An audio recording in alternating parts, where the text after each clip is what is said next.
Ma'am equilibrium chapter कर रहे हैं, ठीक है। देखो इक्विलिब्रियम स्टार्ट करन लगे हैं, ਉਹਦੇ ਅੰਦਰ ਮੈਂ ਤੁਹਾਨੂੰ ਦੱਸਿਆ ਰਿਐਕਸ਼ਨਸ ਕਿੰਨੇ ਤਰੀਕੇ ਦੀ ਹੁੰਦੀਆਂ, ਉਹ ਟਾਈਪਸ ਪੜਨ ਲੱਗਿਆ। ਸਭ ਤੋਂ ਪਹਿਲੇ ਡੀਕੰਪੋਜੀਸ਼ਨ ਰਿਐਕਸ਼ਨ। ਡੀਕੰਪੋਜੀਸ਼ਨ ਦੇ ਅੰਦਰ ਹੁੰਦਾ ਹੈ ਇੱਕ ਜਿਹੜਾ ਰਿਐਕਟੈਂਟ ਹੈ ਉਹ ਕਿਹਦੇ ਅੰਦਰ ਦੋ ਜਾਂ ਦੋ ਤੋਂ ਜ਼ਿਆਦਾ ਸਬਸਟੈਂਸਸ ਦੇ ਅੰਦਰ ਟੁੱਟ ਜਾਂਦਾ, ਦੈਟ ਇਜ਼ ਡੀਕੰਪੋਜੀਸ਼ਨ। ਫਿਰ ਉਹ ਪੁੱਛ ਲੈਂਦਾ ਹੋਰ ਕਿਹੜੀ ਰਿਐਕਸ਼ਨ ਡੀਕੰਪੋਜੀਸ਼ਨ ਹੁੰਦੀ ਹੈ, ਤਾਂ ਆਪਾਂ ਕਹਾਂਗੇ digestion of food is also a decomposition reaction, digestion of food, ਠੀਕ ਹੈ। ਫਿਰ ਉਹ ਕਹਿੰਦਾ ਅਗਰ ਡੀਕੰਪੋਜੀਸ਼ਨ ਕਿਵੇਂ ਹੋ ਰਹੀ ਹੈ, decomposition if decomposition is by, अगर डिकम्पोजिशन किवें हो रही है, हीट दे करके हो रही है, तो आप की कहांगे थर्मल डिकम्पोजिशन है, ठीक है, थर्मल डिकम्पोजिशन है। अगर वो किदे करके हो रही है, लाइट करके हो रही है, तो उन्होंने कहांगे फोटोकैमिकल डिकम्पोजिशन कह देंगे, ठीक है जी, फोटोकैमिकल डिकम्पोजिशन कह देंगे। क्लियर है, इन्ना पता लग गया सारे नूं। देन उस तो बाद सेकंड टाइप आती है अपने को रिएक्शन दी डिस्प्लेसमेंट रिएक्शन, ठीक है, डिस्प्लेसमेंट रिएक्शन। तो नाम तो ही पता लग रहा है डिस्प्लेसमेंट रिएक्शन के अंदर की होएगा, एक ना एक एलिमेंट की कर जाएगा, डिस्प्लेस कर जाएगा। मतलब एग्जांपल के तौर पे अगर लईए आप जिंक प्लस H2SO4 की बनेगा जिंक सल्फेट नाल की बन जाएगा हाइड्रोजन गैस। तो इसका मतलब की हो गया डिस्प्लेसमेंट होगी, ठीक है। तो जी डिस्प्लेसमेंट रिएक्शंस होंदियां वो की होंदी है, रेडॉक्स रिएक्शन होंदी एक तरीके दियां, दीज आर रेडॉक्स रिएक्शंस, ठीक है। क्लियर है। नेक्स्ट देखो, नेक्स्ट आ जाती है अपने को double displacement reaction. Double displacement reaction second type है अपने को डबल डिस्प्लेसमेंट रिएक्शन, ठीक है। ਇਹਦੇ ਅੰਦਰ ਕੀ ਹੋਏਗਾ, ਆਪਾਂ ਦੋ ਰਿਐਕਟੈਂਟ ਲਵਾਂਗੇ ਤੇ ਦੋ ਹੀ ਪ੍ਰੋਡਕਟ ਬਣਨਗੇ, ਠੀਕ ਹੈ। ਦੋ ਰਿਐਕਟੈਂਟ ਲਵਾਂਗੇ, ਦੋ ਪ੍ਰੋਡਕਟ ਬਣਨਗੇ ਤੇ ਉਹ ਦੋਵੇਂ ਰਿਐਕਟੈਂਟ ਆਪਸ ਦੇ ਵਿੱਚ ਕੀ ਕਰਨ ਜਾਣਗੇ, ਡਿਸਪਲੇਸਮੈਂਟ ਕਰ ਜਾਣਗੇ, ਇੰਟਰਚੇਂਜ ਕਰ ਜਾਣਗੇ, ਤਾਂ ਉਹਨੂੰ ਆਪਾਂ ਕੀ ਕਹਿੰਦੇ ਆ ਡਿਸਪਲੇਸਮੈਂਟ, ਠੀਕ ਹੈ। एग्जाम्पल ਦੇ ਤੌਰ ਤੇ AgNO3 प्लस NaCl की बन जाएगा AgCl प्लस NaNO3। जे वो पूछ ले आई रिएक्शन किवें दी रिएक्शन है, ਇਹਦੇ ਅੰਦਰ AgCl ਦੇ ਕੀ ਬੰਦੇ ਪ੍ਰੈਸਿਪਿਟੇਟ, ਤੇ ਕਿਸ ਤਰੀਕੇ ਦੀ ਰਿਐਕਸ਼ਨ ਹੈ, ਪ੍ਰੈਸਿਪਿਟੇਸ਼ਨ ਰਿਐਕਸ਼ਨ ਹੈ। ਤਾਂ ਡਬਲ ਡਿਸਪਲੇਸਮੈਂਟ ਰਿਐਕਸ਼ਨ ਕਿਹੜੀਆਂ-ਕਿਹੜੀਆਂ ਹੁੰਦੀਆਂ, ਪ੍ਰੈਸਿਪਿਟੇਸ਼ਨ ਰਿਐਕਸ਼ਨਸ ਹੁੰਦੀਆਂ, ਠੀਕ ਹੈ। ਹੋਰ ਕਿਹੜੀ ਹੁੰਦੀ ਹੈ, ਨਿਊਟਰਲਾਈਜੇਸ਼ਨ ਰਿਐਕਸ਼ਨਸ ਹੁੰਦੀਆਂ, ठीक है जी। क्लियर है। ਤੇ ਨਿਊਟਰਲਾਈਜੇਸ਼ਨ ਤੇ ਪ੍ਰੈਸਿਪਿਟੇਸ਼ਨ ਰਿਐਕਸ਼ਨ ਜਿਹੜੀਆਂ ਹੁੰਦੀਆਂ ਕਾਦੀ ਟਾਈਪ ਹੁੰਦੀਆਂ, ਡਬਲ ਡਿਸਪਲੇਸਮੈਂਟ ਦੀਆਂ, ਠੀਕ ਹੈ। ਡਬਲ ਡਿਸਪਲੇਸਮੈਂਟ ਰਿਐਕਸ਼ਨ ਦਾ ਪੇਪਰ ਦੇ ਵਿੱਚ ਇੱਕ ਹੋਰ ਨੇਮ ਦਿੱਤਾ ਹੋ ਸਕਦਾ ਹੈ, ਇਹਨਾਂ ਨੂੰ ਮੈਟਾਥੀਸਿਸ ਰਿਐਕਸ਼ਨਸ ਵੀ ਕਹਿੰਦੇ ਆ, ਮੈਟਾਥੀਸਿਸ ਰਿਐਕਸ਼ਨਸ ਵੀ ਕਹਿੰਦੇ ਆ, ਠੀਕ ਆ। ਮੈਟਾਥੀਸਿਸ ਜਾਂ ਡਬਲ ਡਿਸਪਲੇਸਮੈਂਟ ਇੱਕੋ ਹੀ ਗੱਲ ਹੈ।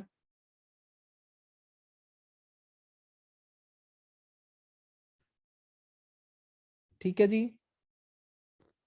उस तो बाद आ गया अपने कोल नेक्स्ट है अपने कोल रिवर्सिबल ते इरिवर्सिबल रिएक्शंस, ठीक है। रिवर्सिबल ते इरिवर्सिबल रिएक्शंस, ठीक है। रिवर्सिबल केड़ी है, रिवर्सिबल वो है जेड़ी फॉरवर्ड भी जा सके ते बैकवर्ड भी जा सके, it can go forward as well as backward, ठीक है जी। वो केड़ी होएगी, रिवर्सिबल होएगी। ते इरिवर्सिबल केड़ी है, जेड़ी कल्ली एक डायरेक्शन च ही जावे, एक डायरेक्शन किथे जाएगी, फॉरवर्ड ही जाएगी, ता it proceeds only in one direction, ठीक है। एग्जांपल के तौर पे रिवर्सिबल दी अमोनिया दी रिएक्शन लिख देंगे N2+3H2 gives 2 अमोनिया। ਇਹਦੇ ਵਿੱਚ आई ਜਿਹੜੀ ਆਪਣੀ ਕਿਹੜੀ ਰਿਐਕਸ਼ਨ ਸੀਗੀ, ਪ੍ਰੈਸਿਪਿਟੇਸ਼ਨ ਵਾਲੀ ਰਿਐਕਸ਼ਨ ਲਿਖ ਲਓ AgNO3 plus NaCl gives AgCl plus NaNO3, ठीक है जी। फिर रिवर्सिबल ਦੇ ਅੰਦਰ ਕੀ ਹੁੰਦਾ ਹੈ, इक्विलिब्रियम आ जाता है, these reactions attain an equilibrium, equilibrium attain कर लेंदी है, irreversible they do not attain equilibrium, never attain या do not attain, never attain equilibrium, कभी भी इक्विलिब्रियम नहीं आता। ठीक है, क्लियर है?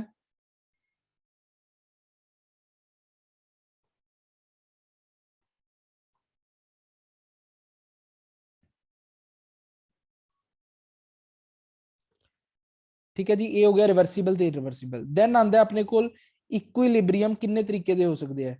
देखो इक्विलिब्रियम दो तरीके दे हो सकते हैं। पहली टाइप है फिजिकल इक्विलिब्रियम, फिजिकल इक्विलिब्रियम। देखो फिजिकल इक्विलिब्रियम की है, फिजिकल इक्विलिब्रियम का मतलब है अगर आप इक्विलिब्रियम किदे अंदर फिजिकल प्रोसेसेस दे अंदर अटेन कर लिए तो उन्होंने आप की कह दिंदे हैं फिजिकल इक्विलिब्रियम। एग्जांपल के तौर पे evaporation of water, evaporation of water, ठीक है, melting of solids, melting of solids, ठीक है, डिसोल्यूशन ऑफ सॉलिड। इवें दे फिजिकल प्रोसेसेस दे अंदर अगर आप इक्विलिब्रियम अचीव करते हैं तो दैट इज फिजिकल इक्विलिब्रियम। ठीक है, एग्जांपल है जिवें ਇਹਦੀ एग्जांपल ही जिवें मेल्टिंग ऑफ सॉलिड मतलब आइस इक्विलिब्रियम ਦੇ ਵਿੱਚ ਹੈ ਕਿਦੇ ਨਾਲ ਵਾਟਰ ਦੇ ਵਿੱਚ। ਠੀਕ ਹੈ, ਤਾਂ ਇਹ ਕੀ ਹੈ ਆਪਣੇ ਕੋਲ ਫਿਜ਼ੀਕਲ ਇਕੁਇਲਿਬ੍ਰੀਅਮ। ਆइस ਜਦੋਂ ਵਾਟਰ ਦੇ ਨਾਲ ਇਕੁਇਲਿਬ੍ਰੀਅਮ ਚ ਹੋਏਗਾ ਤਾਂ ਆਪਾਂ ਕੀ ਕਵਾਂਗੇ, ਕੀ ਕਵਾਂਗੇ ਰੇਟ ਆਫ ਮੈਲਟਿੰਗ ਆਫ ਆइस ਕਿਦੇ ਬਰਾਬਰ ਹੋਏਗਾ, ਰੇਟ ਆਫ ਮੈਲਟਿੰਗ ਆਫ ਆइस ਕਿਦੇ ਬਰਾਬਰ ਹੋਏਗਾ, ਦੱਸ ਸਕਦੇ ਕਿਦੇ ਬਰਾਬਰ ਹੋਏਗਾ। ਜੇ ਮੈਂ ਕਹਿ ਰਿਹਾ ਆइस ਪਾਣੀ ਦੇ ਨਾਲ ਇਕੁਇਲਿਬ੍ਰੀਅਮ ਚ ਹੈ ਇਨ ਮੈਲਟਿੰਗ ਆਫ ਸੋਲਿਡ ਦੇ ਵਿੱਚ ਤਾਂ rate of melting of ice ਕਿਦੇ ਬਰਾਬਰ ਹੋਏਗਾ, बोलो rate of melting of ice किदे इक्वल होएगा, आइस, हाँ rate of freezing of water, rate of freezing of water. ठीक है, ताइयों इक्विलिब्रियम आएगा जिस स्पीड नाल मेल्ट कर रही है आइस उसी स्पीड नाल वाटर जेड़ा फ्रीज कर रहा है देन ही इक्विलिब्रियम अचीव होएगा। ठीक है, क्लियर है?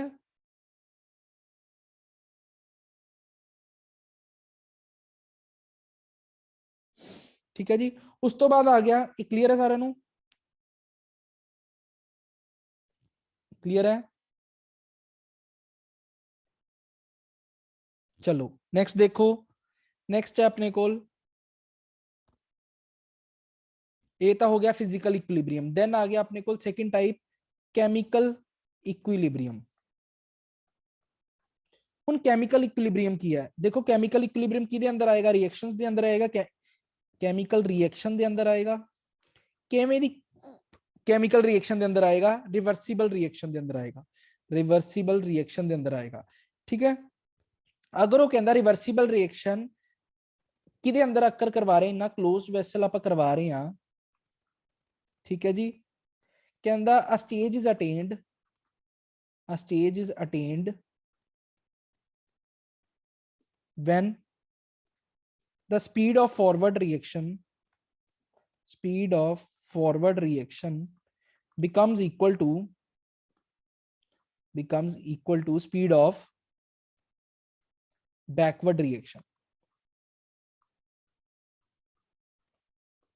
ठीक है, ਜਦੋਂ ਐਵੇਂ ਦਾ ਕੇਸ ਆਏਗਾ ਉਦੋਂ ਆਪਾਂ ਕੀ ਕਵਾਂਗੇ ਕਿਵੇਂ ਦਾ ਇਕੁਇਲਿਬ੍ਰੀਅਮ ਅਚੀਵ ਹੋ ਗਿਆ, ਕੈਮੀਕਲ ਇਕੁਇਲਿਬ੍ਰੀਅਮ ਅਚੀਵ ਹੋ ਗਿਆ ਜਦੋਂ ਰੇਟ ਆਫ ਫਾਰਵਰਡ ਰਿਐਕਸ਼ਨ ਕਿਦੇ ਬਰਾਬਰ ਆ ਜਾਏ ਰੇਟ ਆਫ ਬੈਕਵਰਡ ਰਿਐਕਸ਼ਨ ਦੇ, ਤਾਂ ਆਪਾਂ ਕੀ ਕਹਿ ਦਾਂਗੇ केमिकल इक्विलिब्रियम आ गया। मतलब rate of forward reaction, rate of forward reaction equals to rate of backward reaction.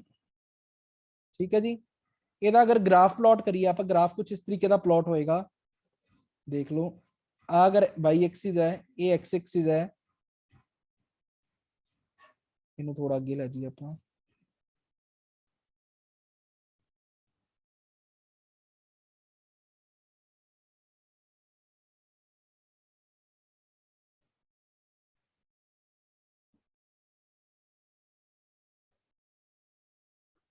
Y axis ते आप अगर रिएक्शन का रेट लिखिए रिएक्शन रेट,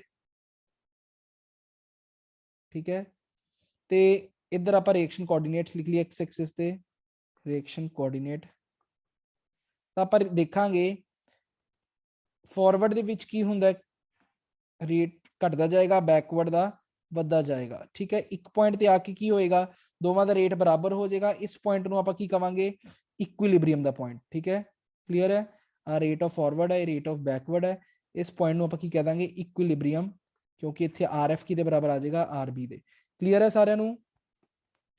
ਹਾਂਜੀ ਕਲੀਅਰ ਹੈ। ਫਾਰਵਰਡ ਤੇ ਬੈਕਵਰਡ ਰੇਟ ਕੀ ਅਚੀਵ ਕਰਵਾਉਂਦੇ ਆ, ਕੈਮੀਕਲ ਇਕੁਇਲਿਬ੍ਰੀਅਮ ਅਚੀਵ ਕਰਵਾਉਂਦੇ ਆ। ਕਲੀਅਰ ਹੈ? ਪਤਾ ਲੱਗ ਗਿਆ ਸਾਰਿਆਂ ਨੂੰ? ਚਲੋ ਨੈਕਸਟ ਦੇਖੋ, ਨੈਕਸਟ ਹੈ ਆਪਣੇ ਕੋਲ characteristics of chemical equilibrium. Chemical equilibrium ਦੇ ਕਿਸ ਤਰੀਕੇ ਦੇ ਕਰੈਕਟਰਿਸਟਿਕਸ ਹੁੰਦੇ ਆ, ਕੀ ਸ਼ੋ ਕਰਦਾ ਹੈ? ਸਭ ਤੋਂ ਪਹਿਲਾਂ equilibrium can be attained from either side. ਠੀਕ ਹੈ, ਕਿਸੇ ਵੀ ਸਾਈਡ ਤੋਂ ਆਪਾਂ ਇਕੁਇਲਿਬ੍ਰੀਅਮ ਅਚੀਵ ਕਰ ਸਕਦੇ ਹਾਂ ਫਰੋਮ ਈਦਰ ਸਾਈਡ। ਠੀਕ ਹੈ, ਫਾਰਵਰਡ ਵੱਲੋਂ ਵੀ ਤੇ ਬੈਕਵਰਡ ਵੱਲੋਂ ਵੀ। ਠੀਕ ਹੈ, ਸੈਕਿੰਡ, ਇਹ ਸਾਰੇ ਪੁਆਇੰਟਸ ਕੁਐਸਚਨ ਦੀ ਫਾਰਮ ਚ ਆ ਸਕਦੇ। Equilibrium is dynamic in nature. Equilibrium is dynamic in nature। ਇਹਦਾ ਮਤਲਬ ਕੀ ਹੈ? that is at equilibrium reaction doesn't stop। reaction ਰੁਕਦੀ ਨਹੀਂ ਹੈ, ਚਲਦੀ ਜਾਂਦੀ ਹੈ, ਚਾਹੇ ਇਕੁਅਲ ਹੋ ਜੇ ਬਟ reaction ਚਲਦੀ ਜਾਂਦੀ ਹੈ। ਠੀਕ ਹੈ, third, at equilibrium there is no change in concentration change ਨਹੀਂ ਹੁੰਦੀ। ਉਸ ਤੋਂ ਬਾਅਦ equilibrium state remains unaffected by the presence of catalyst। ठीक है, इक्विलिब्रियम स्टेट ते कोई फर्क नहीं पैंदा जे आप कैटलिस्ट पा दिए। ठीक है, कैटलिस्ट की करदा फिर? Catalyst helps to attain the equilibrium fastly. ठीक है, कैटलिस्ट की करदा है? इक्विलिब्रियम जल्दी लियान च काम करदा है। ठीक है, इक्विलिब्रियम स्टेट ते कोई इफेक्ट नहीं करदा, वो इक्विलिब्रियम लियान दे प्रोसेस नु फास्ट कर दिंदा है। ठीक है, फिर इक्विलिब्रियम कैन बी अचीव्ड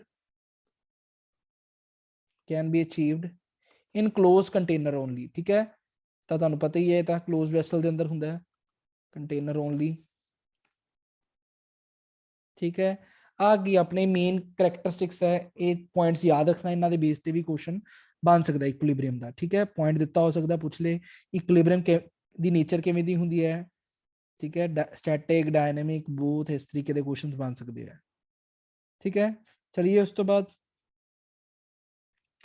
तो बाद नेक्स्ट ये बनता क्वेश्चन इक्विलिब्रियम दी टाइप्स। दो तरीके दी इक्विलिब्रियम हो सकते हैं फर्दर, होमोजीनियस ते हिट्रोजीनियस। ठीक है, होमोजीनियस का की मतलब होएगा, दस सकते हो मैनू? What is homogeneous equilibrium?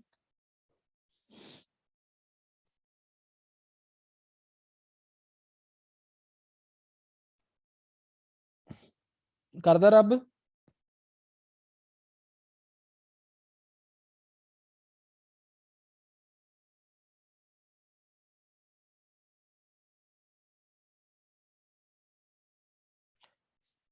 हाँ जी, सेम स्टेट होन बिल्कुल। तो देखो हुन की अपने कोल टाइप्स ऑफ इक्विलिब्रियम। ठीक है, ये आ गया पहला होमोजीनियस इक्विलिब्रियम। होमोजीनियस इक्विलिब्रियम का मतलब है रिएक्टेंट दे प्रोडक्ट दोवें की होन, सेम स्टेट दे विच होन। मान लो रिएक्शन वाली 2s अमोनिया वाली लिख लो, N2 + 3H2 + गिव्स 2 अमोनिया। ठीक है, नाइट्रोजन भी गैस है, हाइड्रोजन भी गैस है, अमोनिया भी गैस है। तो रिएक्टेंट प्रोडक्ट दोवां दी स्टेट की है, सेम गैसियस स्टेट है। तो ये किस तरीके का इन्हां च इक्विलिब्रियम होएगा? होमोजीनियस इक्विलिब्रियम होएगा। क्लियर है? सेकंड है हिट्रोजीनियस इक्विलिब्रियम। हिट्रोजीनियस इक्विलिब्रियम की हिट्रोजीनियस इक्विलिब्रियम किहदे च हुंदा है? जदों की होवे रिएक्टेंट ते प्रोडक्ट दी की होवे स्टेट फर्क होवे। एग्जांपल के तौर पे 2 iron + 4H2O gives Fe3O4 + 4 hydrogen. ठीक है, आयरन की स्टेट च सॉलिड, वाटर की स्टेट गैसियस, Fe3O4 ਸੋਲਿਡ ਤੇ ਹਾਈਡਰੋਜਨ ਗੈਸ। ਤਾਂ ਤੁਸੀਂ ਦੇਖ ਪਾ ਰਹੇ ਹੋ ਰਿਐਕਟੈਂਟ ਵੀ ਅਲੱਗ ਸਟੇਟਸ ਹੈ, ਪ੍ਰੋਡਕਟ ਦੀ ਵੀ ਸਟੇਟਸ ਅਲੱਗ-ਅਲੱਗ ਹੈ। ਤਾਂ ਇਸ ਚੀਜ਼ ਦਾ ਇਹ ਜਿਹੜਾ ਇਕੁਇਲਿਬਰੀਅਮ ਅਟੇਨ ਹੋਏਗਾ, ਇਹ ਕਿਹੜਾ ਹੋਏਗਾ, ਹੈਟਰੋਜੀਨੀਅਸ ਇਕੁਇਲਿਬਰੀਅਮ ਹੋਏਗਾ। ਕਲੀਅਰ ਹੈ? ਕਲੀਅਰ ਹੈ? ਹਾਂਜੀ, ਪਤਾ ਲੱਗ ਗਿਆ ਸਾਰਿਆਂ ਨੂੰ? ਹੋਮੋਜੀਨੀਅਸ ਐਂਡ ਹੈਟਰੋਜੀਨੀਅਸ ਇਕੁਇਲਿਬਰੀਅਮ, अगर स्टेट सेम है रिएक्टेंट ते प्रोडक्ट दी होमोजीनियस, अगर डिफरेंट है तो हेट्रोजीनियस।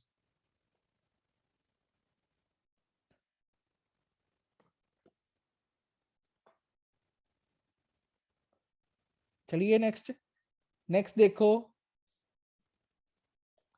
नेक्स्ट है अपने को लॉ ऑफ मास एक्शन।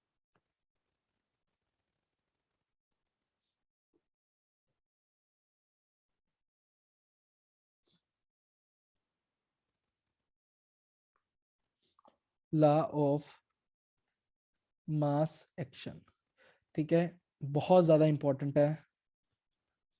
ठीक है, law of mass action, law of mass action पहले गल तो याद रखना है किने दिता सीगा, गल्डबर्ग ते वेज ने दिता सी, गल्डबर्ग एंड वेज इन्हां दोवां ने दिता सीगा। ठीक है, क्योंकि ये नेम जिहड़ा बड़े पेपर दे विच मास्टर केडर च तां नहीं आया, बट पेपर दे विच नाम ही पूछ लेंदे कि लॉ ऑफ मास एक्शन किने दिता सीगा। ठीक है,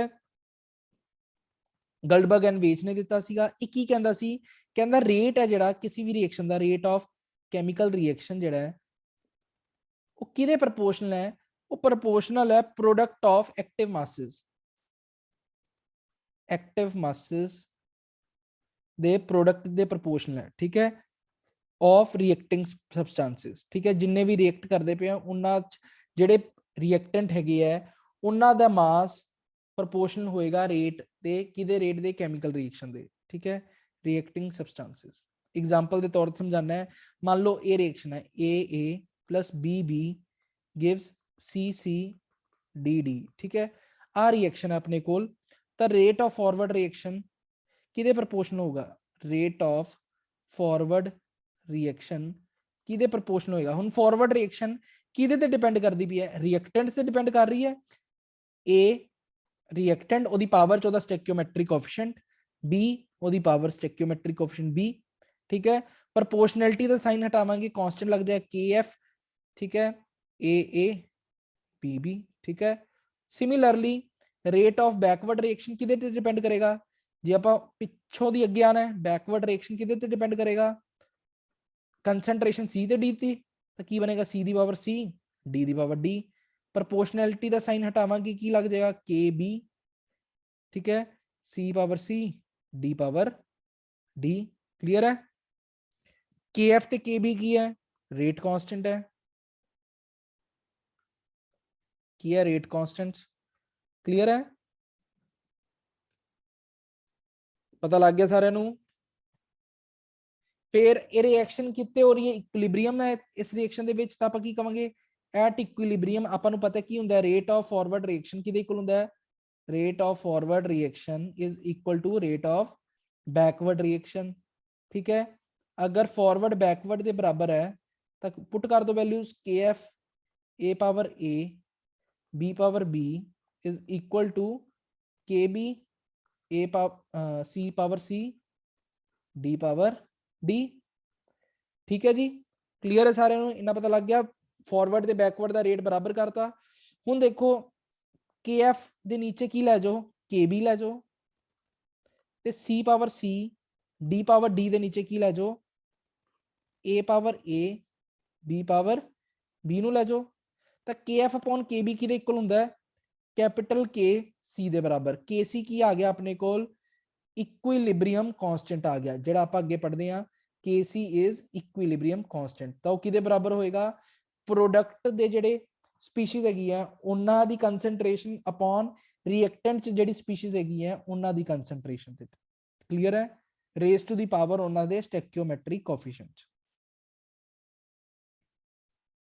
क्लियर है?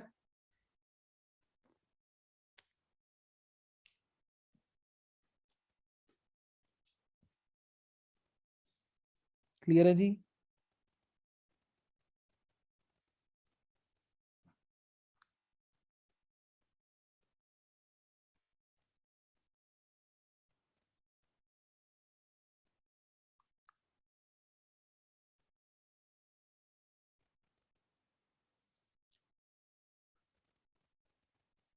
लिख लो इनू, देन उस तो बाद अगे करते हैं आप।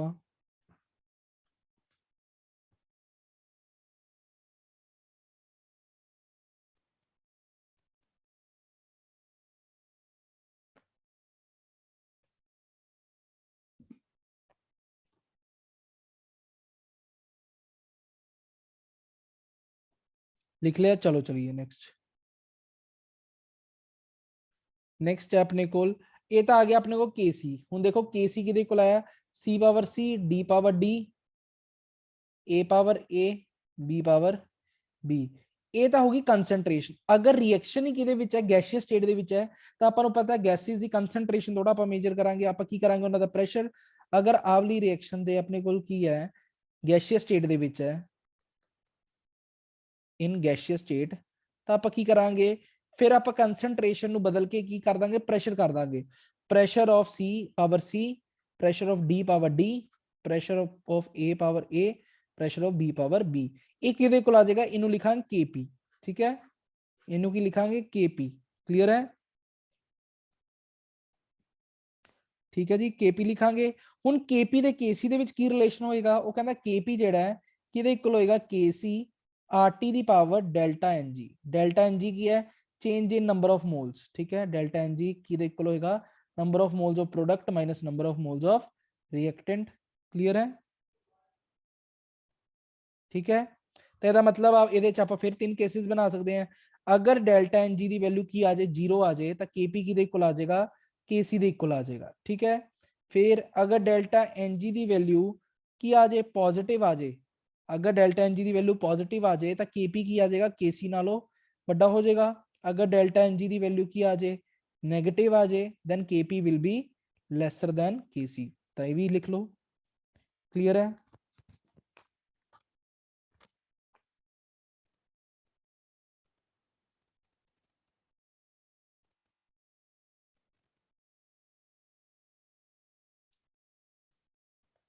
ठीक है जी।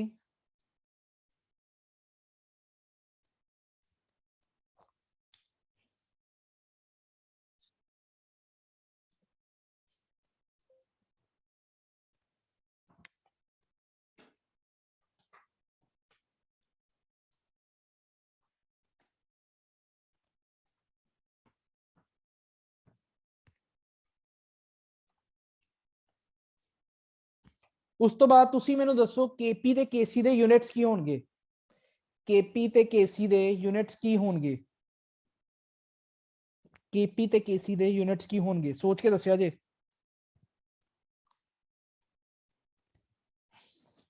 यूनिटलेस होंगे, जरूरी नहीं है। देखो केपी ਦੇ केसी ਦੇ यूनिट जरूरी नहीं है यूनिटलेस होन। देखो किस तरीके ਨਾਲ मैं कह रहे हैं,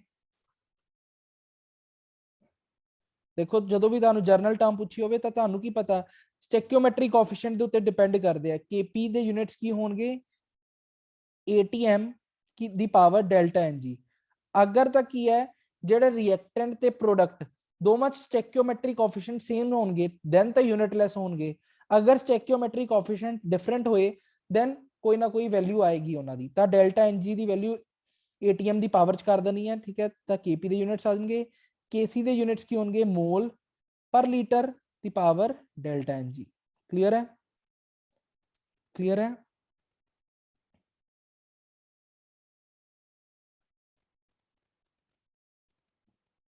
ਹੁਣ ਮੰਨ ਲਓ ਆ ਰਿਐਕਸ਼ਨ ਹੈ N2 3H2 gives 2 ਅਮੋਨੀਆ। ਹੁਣ ਇਹਦੇ ਵਿੱਚ ਹੀ ਉਹ ਪੁੱਛ ਲੈਂਦਾ ਇਹ ਵੀ ਗੈਸ ਹੈ, ਇਹ ਵੀ ਗੈਸ ਹੈ, ਇਹ ਵੀ ਗੈਸ ਹੈ, ਇਹਦੇ ਯੂਨਿਟਸ ਹੀ ਕੀ ਹੋਣਗੇ। ਯੂਨਿਟਸ ਕਿਵੇਂ ਕੱਢਾਂਗੇ, KP ਕਿਹਦੇ ਇਕੁਅਲ ਹੈ, ATM ਦੀ ਪਾਵਰ ਡੈਲਟਾ NG। ਠੀਕ ਹੈ, ਐਟਮੋਸਫੇਅਰ ਡੈਲਟਾ NG, प्रोडक्ट ਦੇ ਕਿੰਨੇ ਮੋਲਸ ਹੈ 2, ਰਿਐਕਟੈਂਟ ਦੇ ਕਿੰਨੇ ਹੈ 1 + 3 4, ਕਿੰਨੇ ਆਏ ATM - 2। ਇਹ ਕੀ ਆ ਗਏ ਯੂਨਿਟਸ ਆਣਗੇ। ਕਲੀਅਰ ਹੈ, क्लियर है सारे ਨੂੰ।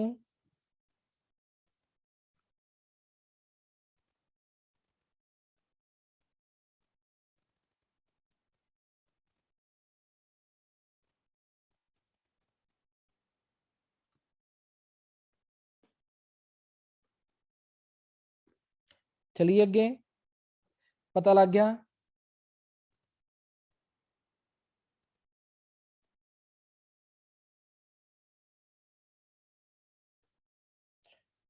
उस तो बाद देखो करैक्टरिस्टिक्स आप पढ़ने हैं इक्विलिब्रियम कांस्टेंट दे, ठीक है। करैक्टरिस्टिक्स ऑफ, नेक्स्ट है करैक्टरिस्टिक्स ऑफ इक्विलिब्रियम कांस्टेंट की करैक्टरिस्टिक्स शो करता है इक्विलिब्रियम कांस्टेंट, ਉਹਨੂੰ ਆਪਾਂ ਡਿਸਕਸ ਕਰਦੇ ਆਂ। ਦੇਖੋ ਜਿਸ ਤਰੀਕੇ ਨਾਲ ਆਪਾਂ ਕੈਮੀਕਲ ਇਕੁਇਲਿਬ੍ਰੀਅਮ ਦੇ ਕਰੈਕਟਰਿਸਟਿਕਸ ਪੜੇ, ਇਹਦੇ ਵੀ ਬਹੁਤ ਜ਼ਿਆਦਾ ਇੰਪੋਰਟੈਂਟ ਇਕੁਇਲਿਬ੍ਰੀਅਮ ਕਾਂਸਟੈਂਟ ਤੇ ਇਹਨਾਂ ਚੋਂ ਹੀ ਕੁਐਸਚਨ ਵੀ ਆਂਦਾ ਮਾਸਟਰ ਕੇਟਰ ਦੇ ਵਿੱਚ। ਤਾਂ ਦੇਖੋ ਪਹਿਲਾ ਕੀ ਹੈ, it has definite value, it has definite value for every chemical reaction, ठीक है।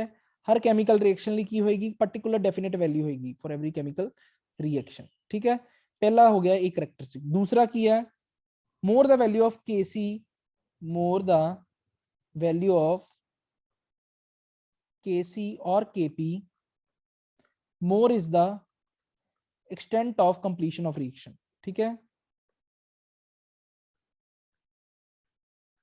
ठीक है, जिन्ना ज्यादा केसी ते केपी की वैल्यू होएगी उन्ना ही आप की कह सकते हैं कि रिएक्शन कंप्लीट होएगी, ठीक है।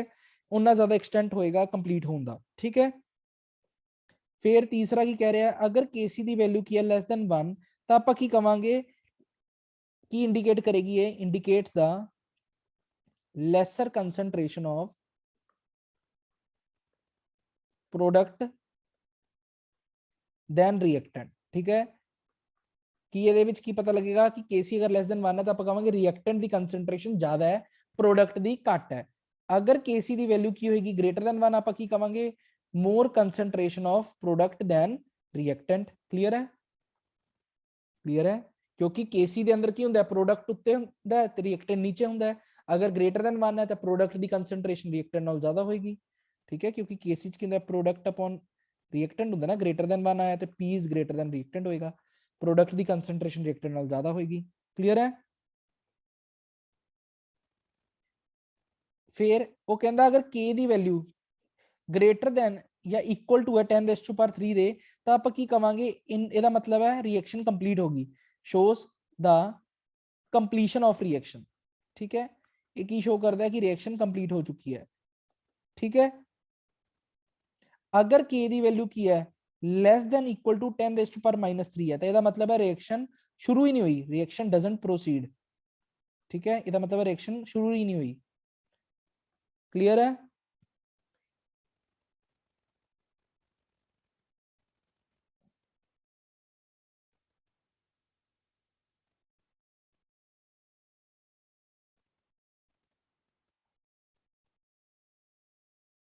इन्हें लिख लो, देन उस तो बाद ਜਿਹੜਾ 6ਵਾਂ अपना करैक्टरिस्टिक्स है ਉਹਦੇ ਤੋਂ इंपॉर्टेंट काम शुरू हो रहा है।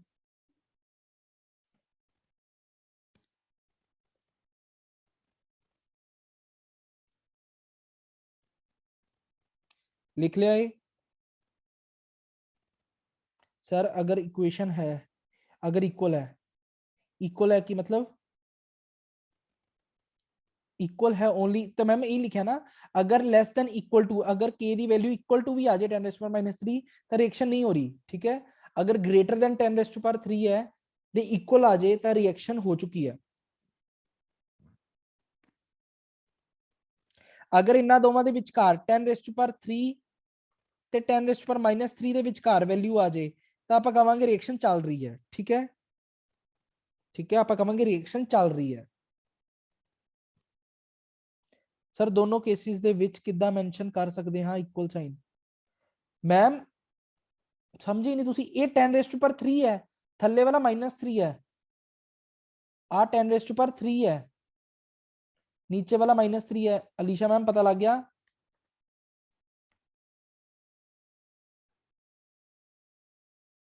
ठीक है, फर्क है, आ 3 है, ये -3 है। फिर देखो मैं एक होर क्या मैं अगर 10⁻³ तो 10⁻³ ਦੇ ਵਿਚਕਾਰ वैल्यू लाई कर दी है तो आप कहांगे रिएक्शन चल रही है, ठीक है। क्लियर है। नेक्स्ट देखो, नेक्स्ट है अपने कोल अगर वो कहता 6th पॉइंट बहुत ज्यादा इंपॉर्टेंट, अगर वो कहता दो रिएक्शंस है ए गिव्स बी, एदा रेट कांस्टेंट है K1, दूसरी है C गिव्स D, एदा रेट कांस्टेंट है K2।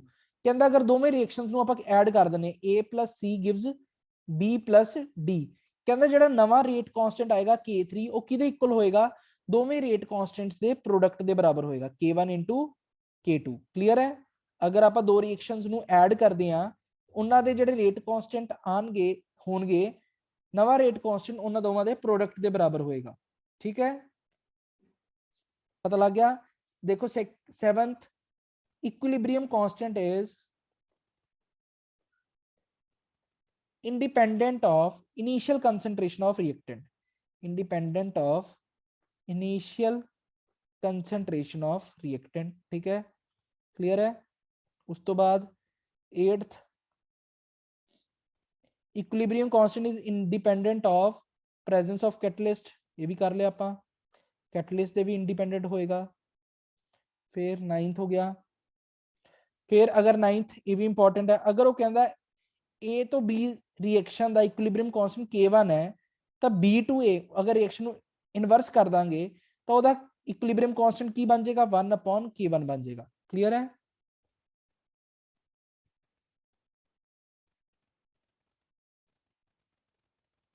ठीक है जी क्लियर है देन देखो 10वां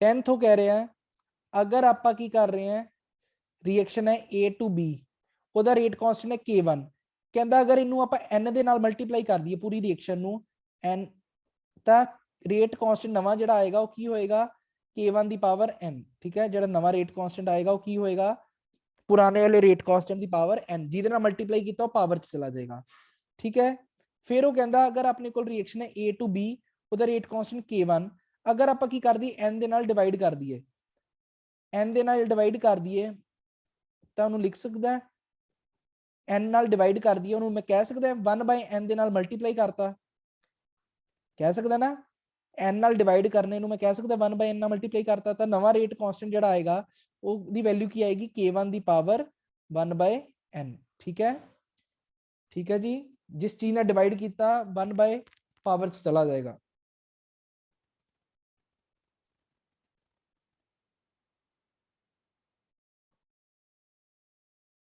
पता लग गया सारे नू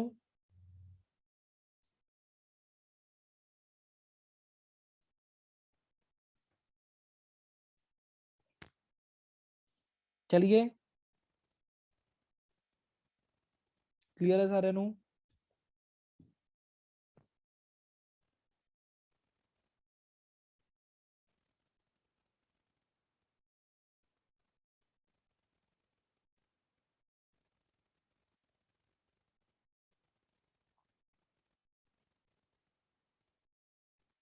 चलो दोबारा लिंक भेज रहे हैं दोबारा ज्वाइन करो दोबारा लिंक भेज रहे हैं दोबारा ज्वाइन करो